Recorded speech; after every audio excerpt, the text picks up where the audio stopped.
Hey guys and girls, welcome to episode 22 of 31 Days of Hell.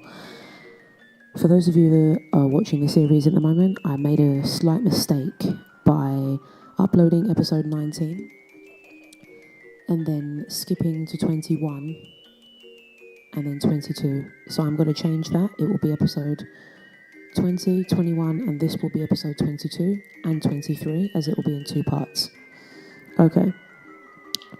So I found a website called www.ranker.com. For those of you in the UK, I did not say wanker, I said ranker with an R.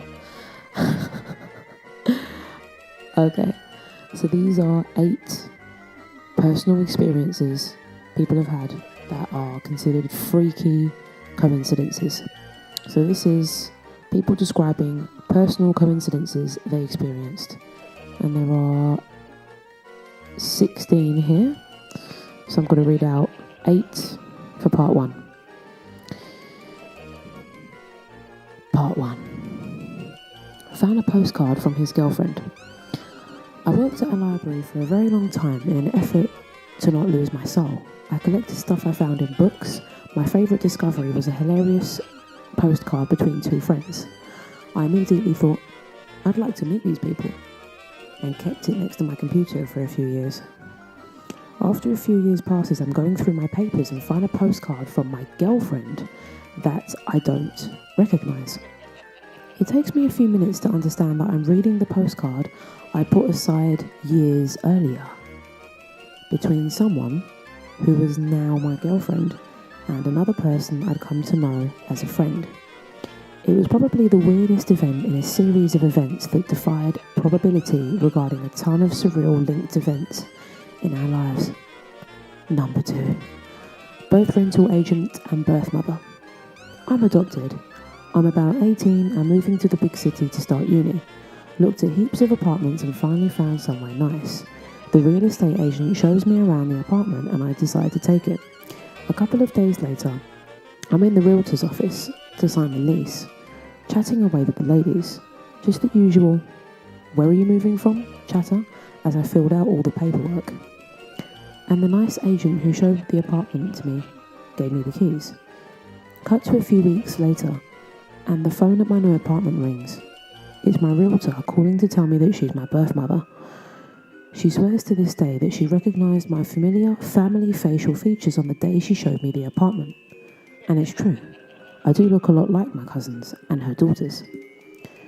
And the day I signed the lease, she got all my details. Birth date. It took her a few weeks to contact me because she wanted to confirm with the government adoption agency and to let her family know what was happening. Bit of a spin out. Number 3. Indian medicine bags and paper dolls. This is from a user on Reddit called sarcasm_and_stuff. After my great aunt Lynn passed away, my other great aunt Cynthia was walking home in the rain. Obviously she still felt pretty sad. She said, Lynn, show me some proof that you're still here. My aunt Lynn collected these rare things called Indian medicine bags. Somehow Cynthia found one on the ground in the rain.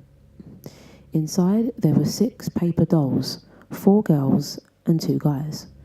One of the girls was wearing pants. The coincidence? In her family, there are 4 sisters and 2 brothers. Aunt Lynn always wore pants.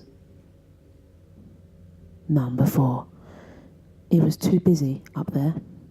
From the Reddit user Fleety with 2 Y's. FLEETYY. Here's one that my mum told me. A while back, Mum and her family gathered around her uncle in his home, who had been terminally ill with cancer and wanted to die in his home.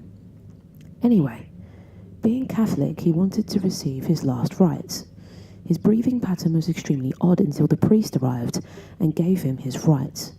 He died about 15 seconds after the priest had finished. But here's the weird part.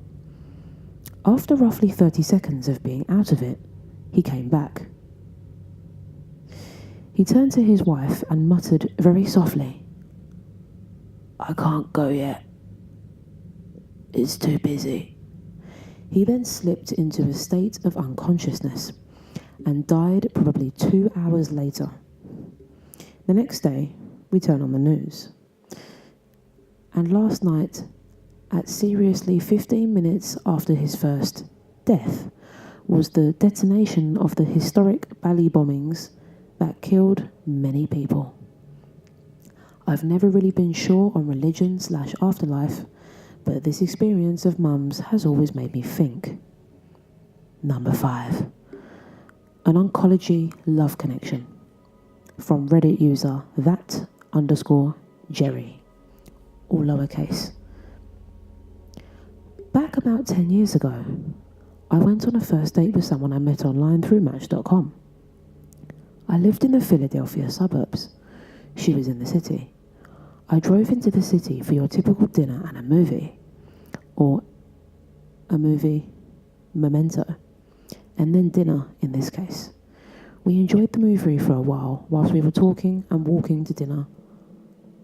Afterwards, I told her what I did for a living, which was write image processing software at a small company she'd likely never heard of. She paused and asked, "You don't by any chance know name of co-worker, friend I've known for many years? Do you?" "Why, yes." "Yes, I do," I say. Turns out she knows him through some online forum having to do with singing, and they've actually met before at some event. We reflect about the unlikelihood of this, but that is not the coincidence I'm writing about. We continue to the restaurant, having a great conversation, hitting it off. About halfway through dinner, I feel comfortable enough to tell her about having gone through colon cancer the year before and the long recovery after having my colon removed. Not your typical first date conversation, perhaps, but she was interested. Anyway, after I mention the surgery, she asks where I had it done. "Penn," I say. She pauses and says, "Who was your oncologist?" she asks. Okay, I think not the question I would have expected, but I tell her. She pauses even longer. Then she says, in fact demands, "Who was your oncology nurse?" I tell her. At this point, she gets the most amazed expression I've ever seen and says, You're that Jerry," and starts laughing uncontrollably. Every time the laughter starts to die down, she says, "You're that Jerry," again, which sets off another fit of laughter. She literally can't get out anything coherent for at least 5 minutes. She's laughing too hard. The suspense is killing me. Maybe 10 minutes and a dozen that Jerry's later, I am finally able to piece together about a year before, she was sharing an office at Penn with my oncology nurse. She's not in medicine herself. It had just to do with a shortage of space, I think.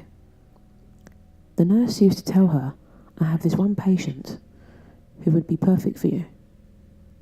If only he wasn't recovering from surgery and going through chemo." She even told her the name of this patient.